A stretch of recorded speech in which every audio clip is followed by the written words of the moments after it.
கர்த்தருக்கு ஸ்தோத்திரம். இந்த நாள் தேன் துளி நிகழ்ச்சியிலே உங்களை நான் மீண்டும் சந்திப்பதில் அதிக மகிழ்ச்சி கிடைக்கிறேன். இந்த நாள் கர்த்தருடைய நாள், கர்த்தருடைய உண்டாக்கின நாள். இந்த நாளிலே நாம் மகிழ்ந்து களி கூர்ந்து ஆண்டவரிலே வாழ்வோம். கர்த்தர் இந்த நாளை நமக்கு ஆசீர்வதித்து கொடுப்பார். நம்முடைய குடும்பத்தை ஆசீர்வதிப்பார், நம்முடைய பிள்ளைகளை ஆசீர்வதிப்பார். நம்முடைய வியாபாரத்திலே, தொழிலிலே, வேலையிலே எல்லாவற்றையும் உங்களுக்கு ஆசீர்வாதத்தை கட்டளையிடுவார். இந்த நாளிலே கர்த்தர் நம்மை பார்த்து இந்த நேரத்தில் ஏசாயா 41 அதிகாரத்தில் 8, 9, 10 வசனங்களை பார்க்கின்ற வேளையில் சுருக்கமாக நான் உங்களுக்கு சொல்லுகிறேன். என் தாசனாகிய ஈஸ்வரவேலே, நான் தெரிந்து கொண்ட யாக்கோபே, என் சிநேகிதனான ஆபிரகாமின் சந்ததியே. 3 காரியங்களை சொல்லுகிறார். நமக்கு ஒரு அடைமொழி கொடுக்கிறார். நீங்களும் நான் யாரும் என்று சொன்னால் இஸ்ரவேலினுடைய ஆவிக்குரிய இஸ்ரவேலருடைய சந்ததியாக இருக்கிறோம். ஆபிரகாமுடைய குமாரர்களாக இருக்கிறோம். இயேசு கிறிஸ்துவனுடைய சகோதரர்களாக இருக்கிறோம்.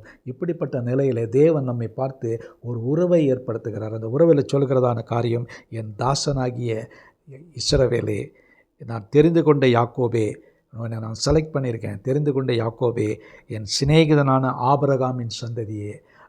தேவன் ஆபிரகாமை சிநேகித்தனாலே அவனுடைய சந்ததியாக இருக்க நம்மையும் பார்த்து சொல்லுகிறார், பயப்படாதே பயப்படாதே என்று சொல்லுகிறார். நான் 10வது வசனத்தை படிக்கிறேன். நீ பயப்படாதே, நான் உடனுடைய இருக்கிறேன்.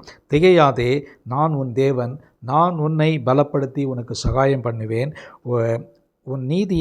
என் நீதியின் வலது கரத்தினால் உன்னை தாங்குவேன். என் நீதியின் வலது கரத்தினால் உன்னை தாங்குவேன் என்று சொல்லுகிறார். இந்த இடத்துல பார்த்தீங்கன்னா, இந்த 41 ஏசாயா 41 பயப்படாதே என்று சொல்கிறார். நமக்கு ஒருவேளை இயற்கையான ரீதியிலே அச்சுறுத்துதல்கள், பயங்கள், வேதனைகள், வருத்தங்கள் இருக்கலாம், வியாதிகள் இருக்கலாம், துன்பங்கள் இருக்கலாம், நெருக்கடிகள் இருக்கலாம், சோர்வு இருக்கலாம். அதோடு கூட ஒருவேளை நமக்கு பண தேவைகள், கடன் தொல்லைகள் இருக்கலாம். இவர்கள் மத்தியிலே இந்த வருடத்திலே கர்த்தர் நம்மை கரம் பிடித்து வழிநடத்தியிருக்கிறார். இந்த புதிய ஆண்டிலே, புதிய மாதங்களுக்குள்ளாய் கடந்து செல்கிற வேளையில் கர்த்தர் உங்களை என்னையும் பார்த்து பயப்படாதே என்று சொல்லுகிறார். பயப்படாதே, கலங்காதே, திகையாதே, நான் உன்னுடனே இருக்கிறேன். நான் உன்னை பலப்படுத்தி சகாயம் பண்ணுவேன்.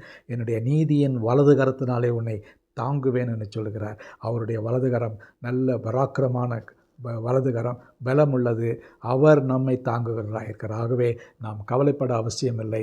அவர் நிச்சயமாக நம்மை பலப்படுத்தி சகாயம் பண்ண வல்லவராக இருக்கிறார். என்று சொன்னால் நாம் தெரிந்து கொண்ட சந்ததி, அவருடைய சிநேகிதனாகிய ஆபிரகாமின் சந்ததியாக இருக்கிறோம். ஆகவே கவலைப்படாதீங்க, பயப்படாதீங்க, திகையாதீங்க, கலங்காதீங்க. கர்த்தர் உங்களோடு கூட இருக்கிறார். தம்முடைய வலது கரத்தினாலே உங்களை தாங்குகிறார். ஜெபிப்போமா.